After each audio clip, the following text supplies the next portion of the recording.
And we are live. Hello and welcome to McCloskey's Steel and Ferroalloy series brought to you by McCloskey by OPIS, a Dow Jones company. Thank you for joining us from different parts of the world. My name is Hlengiwe Mutawung. In today's session, we are excited to have MENAR's Managing Director, Vuslat Bayoglu, who will be giving us his insights on South Africa's ferroalloys outlook and their plans, of course, with their recent acquisition of Metalloys. Wislat, we are happy to announce that he will be joining us and speaking at our inaugural McCloskey's Steel and Ferroalloys conference, which will be taking place in January 2025, and we'll touch more on that a little bit later. But first, the markets. The global steel and ferroalloys market has, over the past few months, seen some fluctuations in price due to demand and supply factors, mainly from Asia. And to tell us more about this and also give us an outlook on these markets is Tiisetso Nkosi, who is McCloskey's Director in Coals and Metals Research. Tiisetso, welcome and thank you for joining us today. Thank you, Hlengiwe, and good day. And thank you once again to everyone who's taken the time to join us on this webinar. I will be sharing some of our insights on steel, on iron ore, as well as manganese ore. Now, when we talk about steel, we always start with China as the biggest producer of steel globally. We are expecting a 3% approximately decline in steel production from China this year. And although we haven't seen any significant cuts in production, all that is happening is that producers are urged to ensure that their production does not exceed last year's levels. We have already seen so far up to August a 3.3% decline in steel production in China. And as much as there is lower steel production, demand, on the other hand, has also been reducing. We have seen that China's domestic steel production is supported by the export market. Up to August, we've seen a 26.6% increase in steel exports from China, while at the same time, the value of exports has declined by about 6.8%, showing that steel producers' margins are weakening year on year. Now, although we're seeing a weak property market, China has over the past 2 weeks introduced some stimulus measures which have sort of boosted the economy, and we will be touching on that. But as you can see from the first slide that I'm presenting, that overall fixed asset investment, infrastructure investment as well, has been on a decline, and that also the real estate starts have been on a decline. When we look at the trends that we're seeing in the steel sector, there is hope of an increase in steel demand post 2025, and therefore hopes of an improvement in raw materials demand as well. Another burning topic has been the decarbonization of the steel industry. And we've seen how a lot of producers, and that is raw material producers, have partnered with steel producers in order to work towards producing greener steel. We do anticipate that in the long term, there will be challenges in the availability of steel raw materials, such as ferrous scrap, so that we can enable the transition to electric arc furnace steel production. Coking coal is also a threat of being not enough. Hydrogen also, and when we talk about direct reduction grade ore, we always talk about the availability of hydrogen for the production of such. Now, we'll be inviting some experts in order to help us unpack all these issues and also just touch on the likelihood of especially developing countries in adopting green steel technology, given these challenges, as well as the costs involved in green steel production. India is another market that has been increasing its steel output and has still got plans of increasing steel output as well as consumption. Up to August, we have seen output increasing by 11.8%, and we've also seen consumption increasing by just over 12% in India. Now, when we look at forecasts by Oxford Economics, we are expecting production growth of about 5.9% this year and 5.7% next year. Now, given India's per capita steel consumption, we can see that there is a lot of prospects of growth when we compare India's steel consumption with other countries such as China and South Korea. One of the key ingredients in steel production is iron ore. And a trend that we've been seeing this year is that although we have been talking about a decline in steel demand in China, iron ore imports have remained rather strong and rather at supported levels. And that is on the back of, as I've mentioned just a few slides ago, that although steel demand domestically in China has been on a decline, it is demand overall is supported by the export market. Now we are seeing a continuous decline in iron ore imports that is expected over the coming years in China. Hence, you are seeing a lot of producers diversifying their export destinations of their ore. When we look at supply over this year and next year, and a trend that we've been seeing, and in relation to China's increasing pot stocks, supply has remained very robust. Supply of iron ore has remained strong, such that we've seen China's iron ore stocks reach historical highs. A couple of weeks ago, we were at about 160 million tons, and it's just declines slowly now to about 158 million tons, but that is still very high levels compared to previous levels that we've seen of about 140 million tons of iron ore stocks. Now we're expecting supply to remain supported and to remain robust as the major producers continue to engage and invest in projects that either replace their production or are able to sustain longer production lives for some of their current assets. We are seeing that Australia is coming on board with increased production as well. Same goes for Brazil, with the exception for South Africa, where we have seen some producers reduce their guidance levels for exports. The one key thing that is coming out of Africa as a whole is that we are seeing projects come up. We are talking about the Simandu project in Guinea. We are talking about the Nimba Iron Ore project from HPX, which is high power exploration as well, which is bound to come online next year. And these are really high grade iron ore projects that will come in online. On the next slide, I've just highlighted a few of the projects that we continue to track the progress, and we'll be inviting representatives from some of these companies to our inaugural conference that Hlengiwe has already spoken about, to come and share on their progress and to shed light, particularly on Africa's role in the supply of global high-grade iron ore. We've seen prices take a knock of iron ore that I've already spoken about. I've spoken about the high pot stocks, and that in light of that, we have still seen producers continue to export material into China, despite the decline in producers' margins and the decline in iron ore and steel demand locally.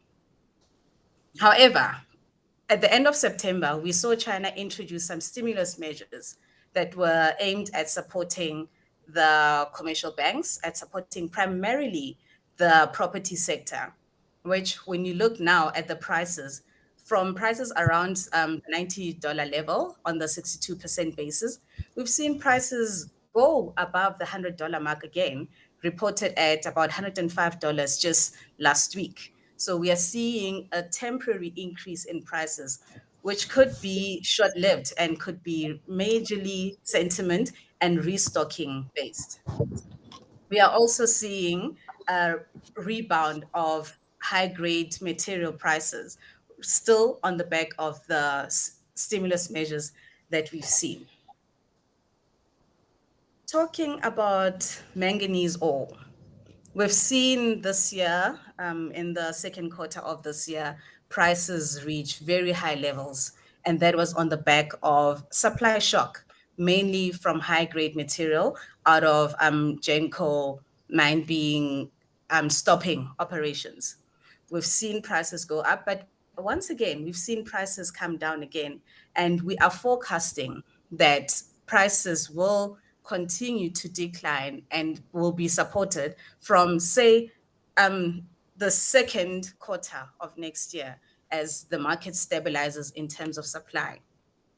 Our key demand drivers are still it's still on the back of China's lower steel production, where we are also seeing that the exports that China has been seeing will be limited because of protection measures that are put in place by other countries.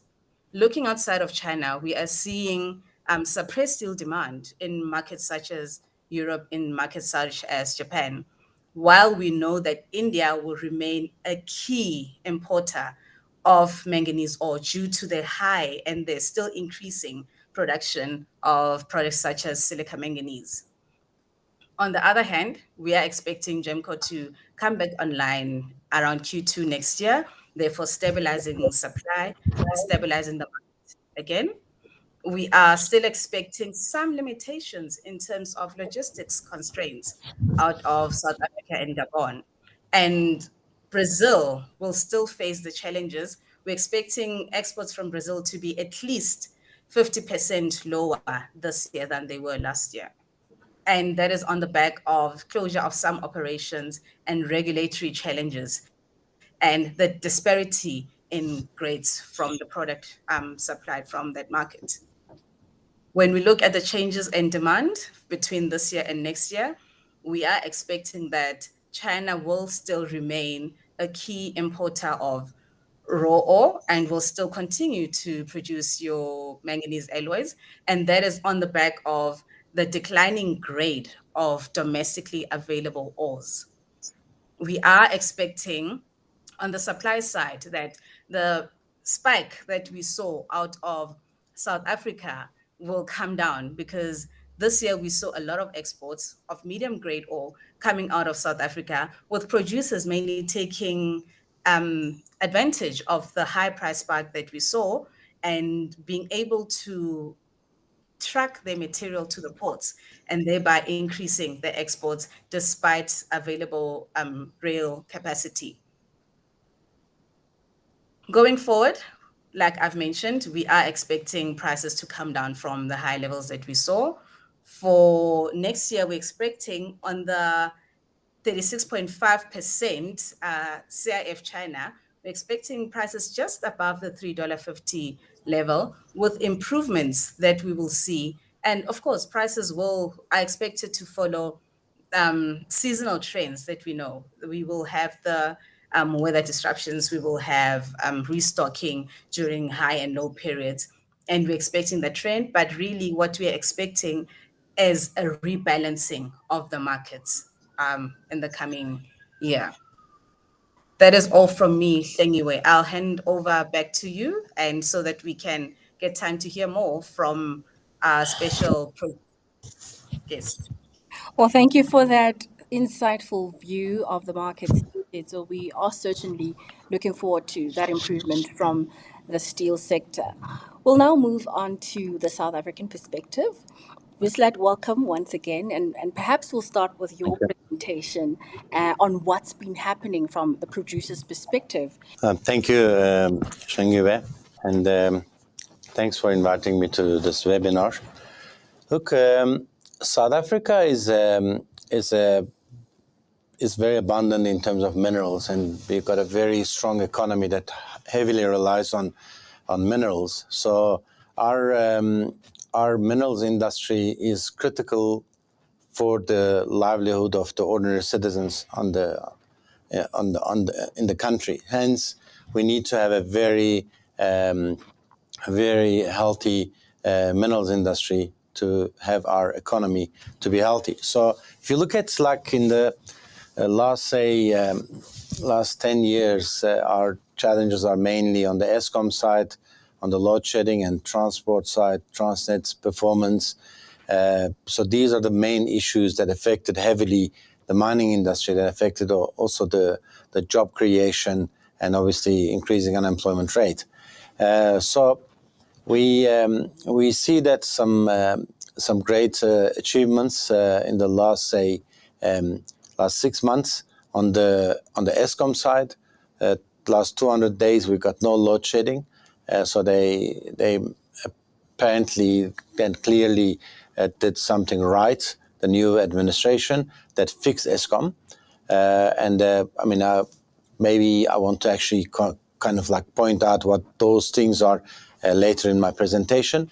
But Transnet is also in the right direction regarding like improving the tonnages, and they know that they are really playing a critical role in the economy, especially on the bulk commodity sector. So we have got the right trend at the moment, and I think new government is also very clear in terms of their targets, and they're trying their best to address the issues. So in general, we are very optimistic that things are going to go right, and things are going to get better in terms of mineral sector. Apart from the prices, obviously we can't control the prices. We are dictated by the prices in the world economy.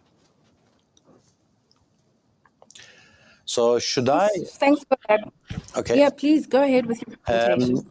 I would like to start like a little bit about MENAR, who MENAR is, so that like your viewers understand like where we're coming from. It's a diversified mining company that has got operations in South Africa. We are in thermal coal, anthracite, manganese in South Africa. We've got 6 operations, and we also have nickel cobalt asset in Turkey, and we've got a gold asset in Kyrgyzstan.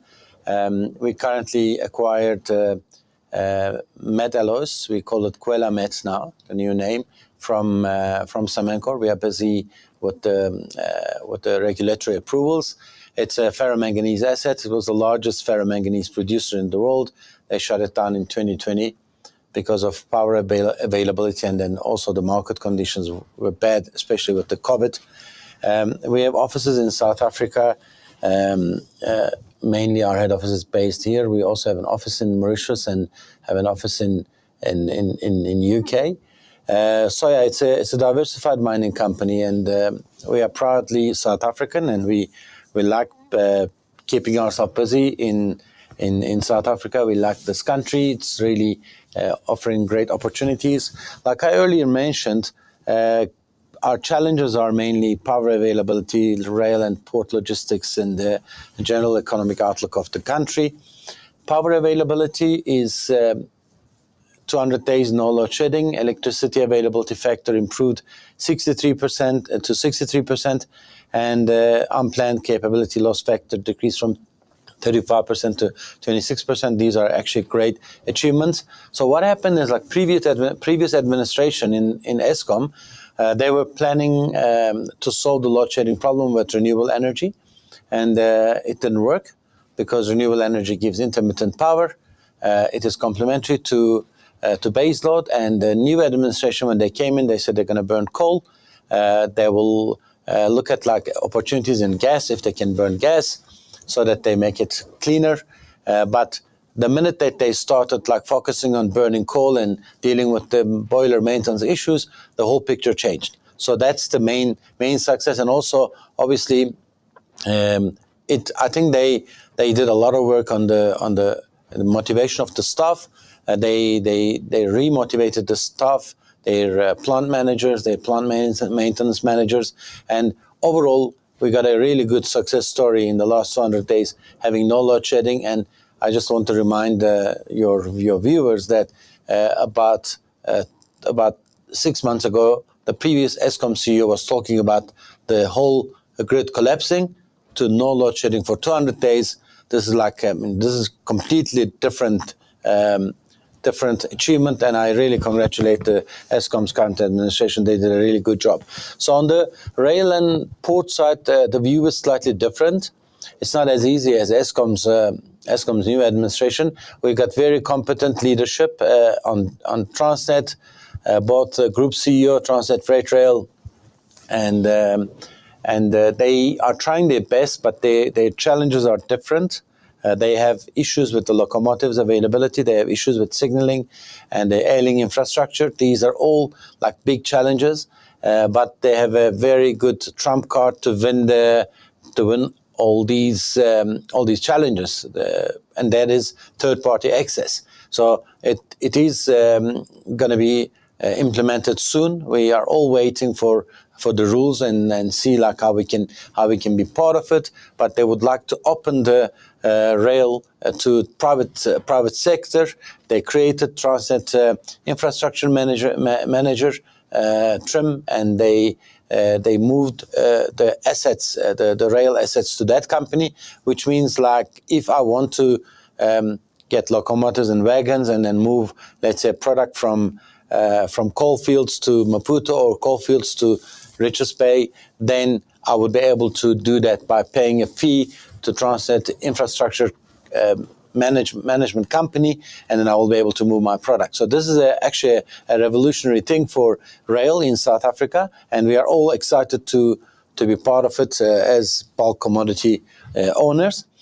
Look, SA's economic outlook doesn't look good, but it's not specifically for South Africa. We all know that there's an economic recession almost everywhere in the world. Europe is struggling. United States has got their own issues. South America has their own issues. I think every country has got different reasons, but we currently the economic outlook in the world is not really looking well. Earlier, Tiisetso gave us the presentation about the steel outlook. There's a decrease of 3% in the steel production that shows us like there is a problem.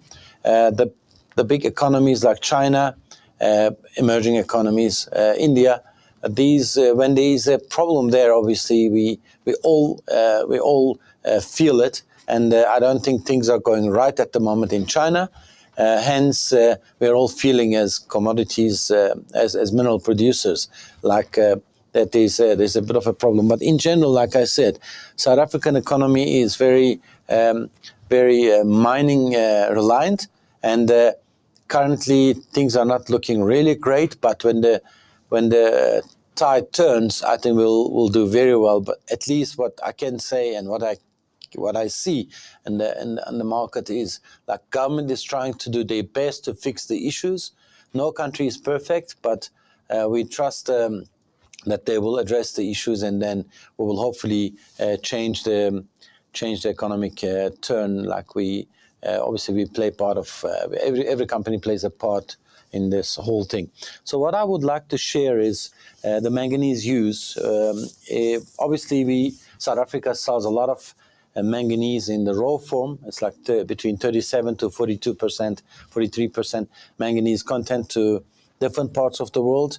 But we supply 80% of the world's manganese, with the largest reserves of like plus 640 million tons. And we are a major contributor to the global seaborne trade, plus minus 40%, and that's high-grade manganese ore coming from Northern Cape province of South Africa.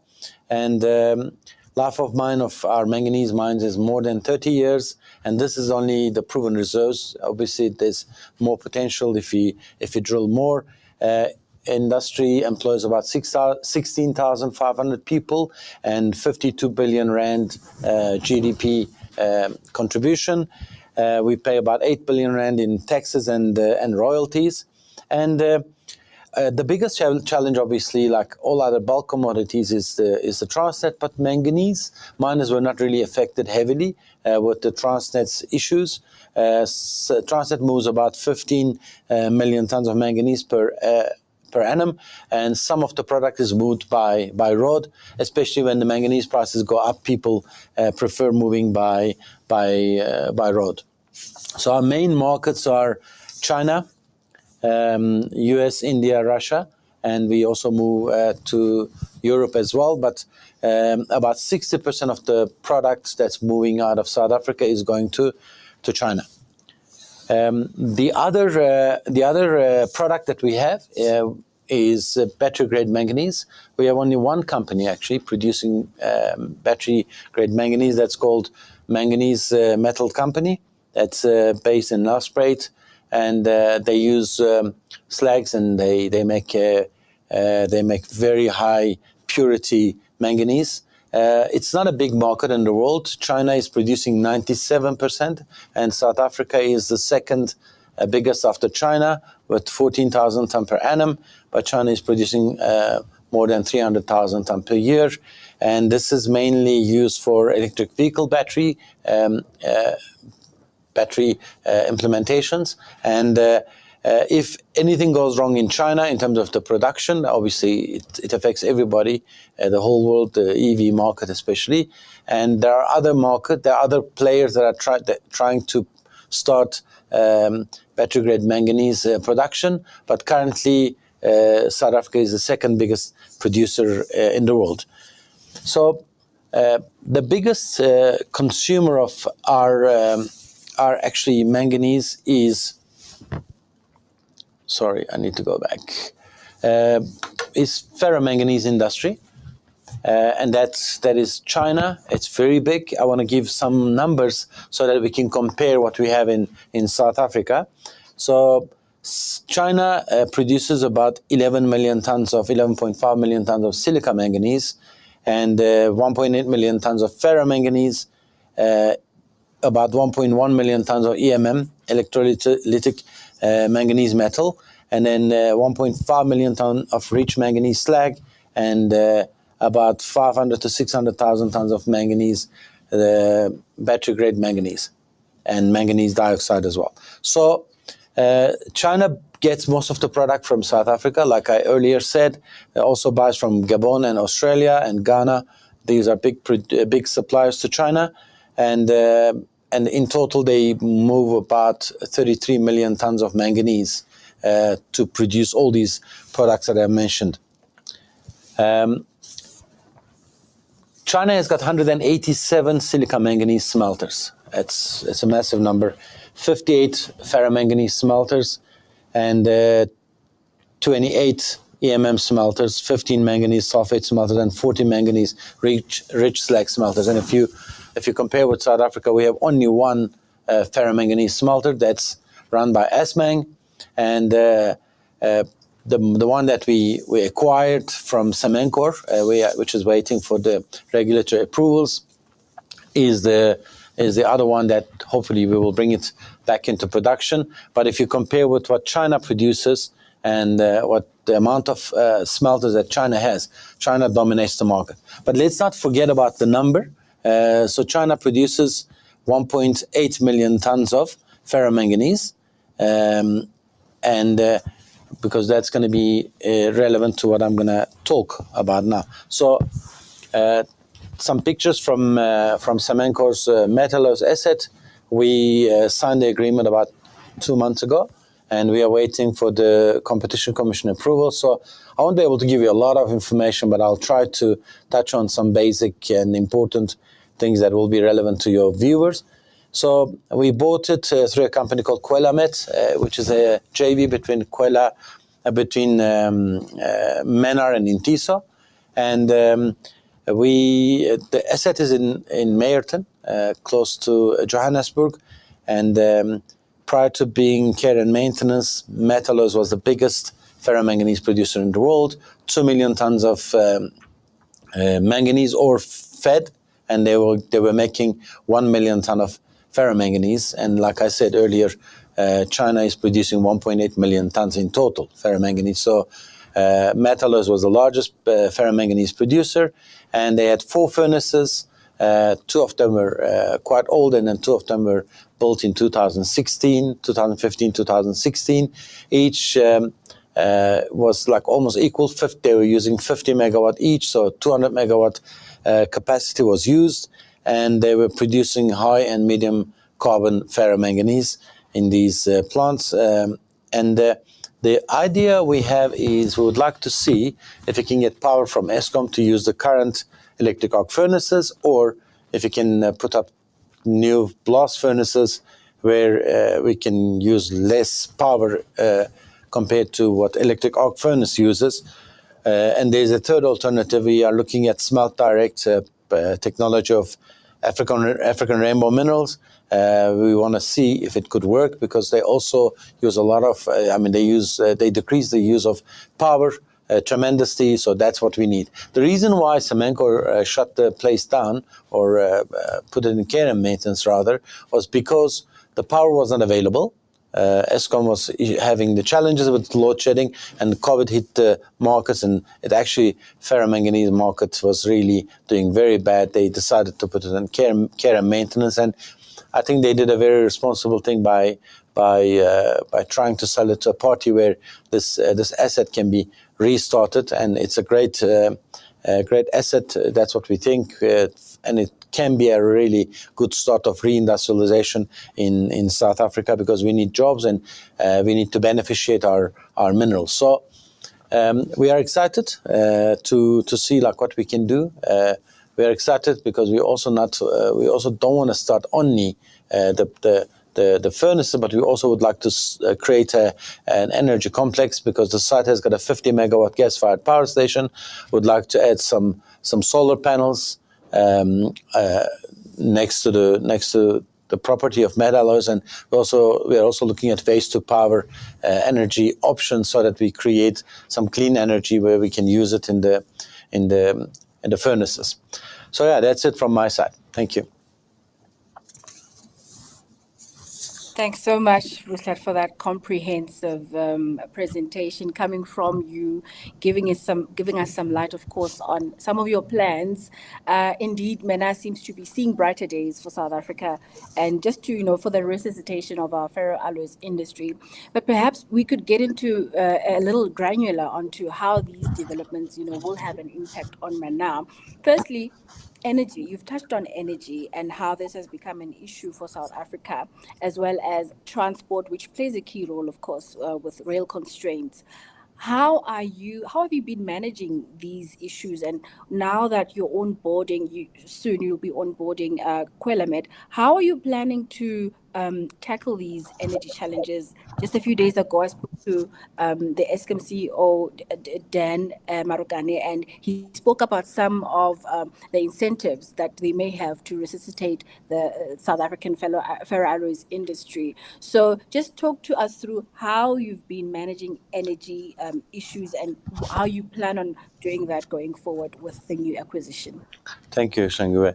Look, Eskom did not really cut the power to the mines. They tried their best to support the mines, because they also know that the mines are really their good customers, that they pay on time and they use a great amount of power. So load shedding did not really affect the mines a lot. It affected the smelters, because smelters are intensive users. But on the mining side, it didn't really affect us. In the instances where we cut, where the power was cut, what happened is we installed generators in the mines. But like I said, we were not really affected badly on the mines. I think it affected larger population, ordinary people on the street more than the mines.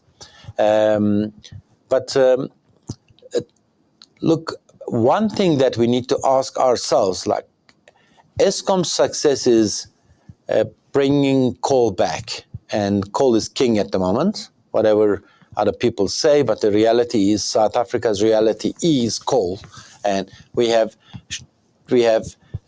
shallow, good quality coal that's in Mpumalanga, and our power stations are in Mpumalanga, and our grid is in Mpumalanga. So we need to make it work, and our solution is applying clean coal technologies to capture the chimney gases, and then to capture the carbon dioxide and store it and utilize it. That's what we need to do. On the other hand, I hear that Eskom has got plans to repurpose the power stations. I'm not really sure about where the gas is going to come from, because it's another story. I mean, if Eskom administration is thinking that they will find gas in Mpumalanga, that's a bit of a fantasy, I think. One has to be very careful, because we heard these kind of stories before, which was renewable energy fantasy of the previous CEO, And then it took us to a position where we had like stage 6, stage 7 load shedding. So we can't afford to have another fantasy by thinking, okay, we're going to get gas in South Africa. What if we can't get gas? What if it's not commercially viable? We need to have, unless we get gas from Mozambique through a pipeline, that's a different story, and at the right price. We should make sure that we don't dollarize our power price. We should get our coal burnt in the power stations and make power in rands. Because getting gas from Mozambique or Tanzania or any other country in an LNG or in a pipeline is going to dollarize our power price, which is very dangerous for South Africa because it will mean inflation, because it's not in our control. So I think we need to question, and especially when you are in ferroalloys industry like us, one has to think about, okay, what is the future power security? Are we safe in terms of power supply for our ferroalloys business? If they say to me, we are fine, we're going to burn coal and we're going to do the necessary things to extend the life of coal-fired power stations and we're going to build new coal-fired power stations, it makes me safe. But if they say to me, no, don't worry, we're going to go and drill some holes in Secunda, in Ermelo, in Majuba, and then we'll find gas, then it doesn't really make me comfortable. So this is the thing I think we need to ask ourselves. What is the future of Eskom? Let's touch on rail and the couple of rail constraints that South Africa has been seeing. You touched on the infrastructure manager and all the developments that we're currently seeing at Transnet, rather. What do you see the future be for Transnet? There is a little bit of concerns with third-party participants saying that the tariffs are a little bit high. But what, from your perspective as a producer, see in terms of transport? Will this work? I think it will work. We have great infrastructure in terms of rail. Yes, there are areas that needs to be fixed, but we have the product. We have iron ore, we have manganese, we have chrome, we have coal, we have anthracite to move to the ports. We have agricultural products, we have containers. So it's a great economy, South Africa. So we get coking coal from the ports to the factories like ArcelorMittal. So we have a lot of goods that we need to move to South Africa and from South Africa. So in an economy like this, rail is critical and rail is exciting. And I believe we will see soon, when Transnet is ready with their network statement and with their rules of engagement, then we'll see a lot of interest is coming. And look, in the beginning, maybe it will have some teething problems, but in the long run, I think we will use this amazing infrastructure, we'll use the amazing human capital to turn it around, like Eskom did it. I think Transnet will be Transnet with the public, with the public-private partnerships or private companies will show a great success story to move our commodities to different ports of the country. And I believe that they will look at also like private-public partnerships in the ports. So I am very excited. Yes, we have been like hit very badly as the mining industry for the last, say, 3-4 years. Transnet made very, very strange mistakes. Like one of them was retrenching people. The second one was like not looking after the infrastructure, and the third one was like canceling the locomotives contract with the Chinese suppliers. These were like crucial mistakes. Okay, but whatever happened. Now, as industry and Transnet, we are together. We need to fix this problem because this is an overall South African problem, and we need to fix it. We need to show to the world that, we'll carry on moving manganese, iron ore, coal, chrome to different parts of the world successfully at a good rate. Sure, certainly. This is just as a bonus question. Would you look into supplying battery industry? I mean, you mentioned that it's only 3% of the manganese industry, but at some point when things are settled and the wheels are rolling, would you consider supplying for the battery industry? Look, electric vehicle batteries is an interesting industry. I think it will grow, and I think the world understands that they heavily rely on China, which is not healthy. I'm not against production in China, manufacturing in China, but I mean, in terms of like, if you look at the ratio, like 97% versus 3%, the other parts of the world, when it comes to manganese battery use. So we may be interested in, but our focus is going to be bringing the furnaces back. That's going to be the first thing. We want to produce ferromanganese first. We've got a lot of slag, a lot of manganese oxide on the property at MedAlloys. We can do battery grade, but that's not our focus. Our focus is bringing the ferromanganese production back as soon as possible. And just to piggyback on that, to say your purpose is to just resuscitate South Africa's ferroalloys industry. What really made you decide to go with this particular market? Why resuscitate MedAlloys? So we are quite new actually in manganese. We started our first mine in 2020. When COVID lockdown started, we were a bit like, we were already there, and because it's an open cast mine, so it didn't really it was not affected from the COVID lockdowns. We started the mine and we started learning how this thing works. Like, it's very closed market, not many players. Big players dominate the market. And then we were thinking, like, where are the opportunities? Like, what can we do? Then this MedAlloys opportunity came up, and we looked at it. Look, there are a lot of advantages that they have, and they have the impact already, environmental impact. There's no need to go and build a new one when they have the rail infrastructure that brings the manganese from Northern Cape to the property, which is a great advantage. They have all offloading capacity on site. They have 5 years old furnaces, 2 5-year-old furnaces, which is a massive investment. Yeah, they have challenges in terms of environmental liability, which I think Samancor did a great job to date. They tried their best to make sure that they rehab the liability, but we need to carry on rehabbing, because there's a historical rehab liability, and we have plans. We would like to start the rehab once we take over. But the third advantage of the company, they have a 50 megawatt gas-fired power station. That's also exciting for us, because they really kept it in pristine conditions. So it is interesting for us. And then the other one, which is the fourth one and the last one, is they have got massive slag that can be retreated and they can be sold, which they call it metric product. They've got a plant called metric plant, which is a metal recovery plant.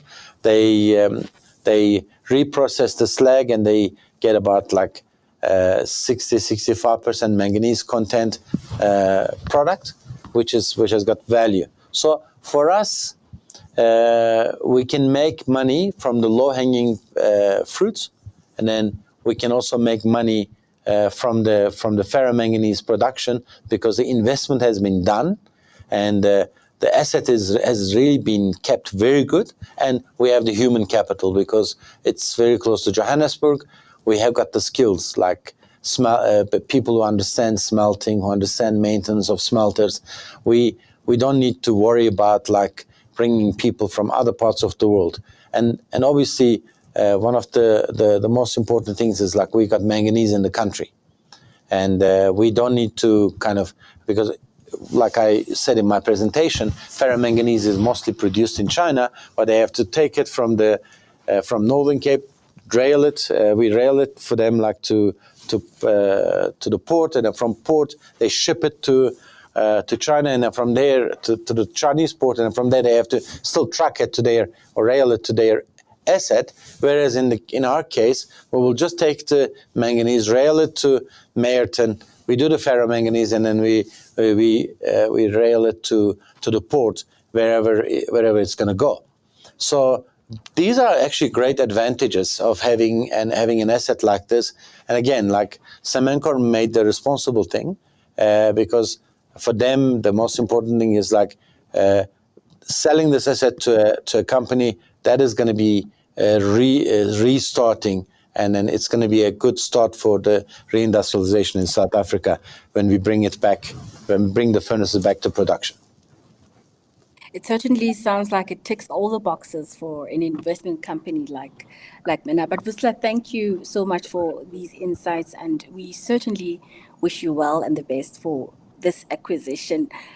And Tiisetso as well, we'd like to thank you for joining us and giving us an outlook on the steel markets as well as iron ore and manganese. We have come to the end of our ferroalloys segment. This and a lot more topics will be delved into and covered at our upcoming McCloskey's Steel and Ferroalloys Conference, which will be taking place on the 27th to the 29th of January 2025. Registration is officially open. Thank you once again for tuning in, and we will see you in Cape Town. Bye for now.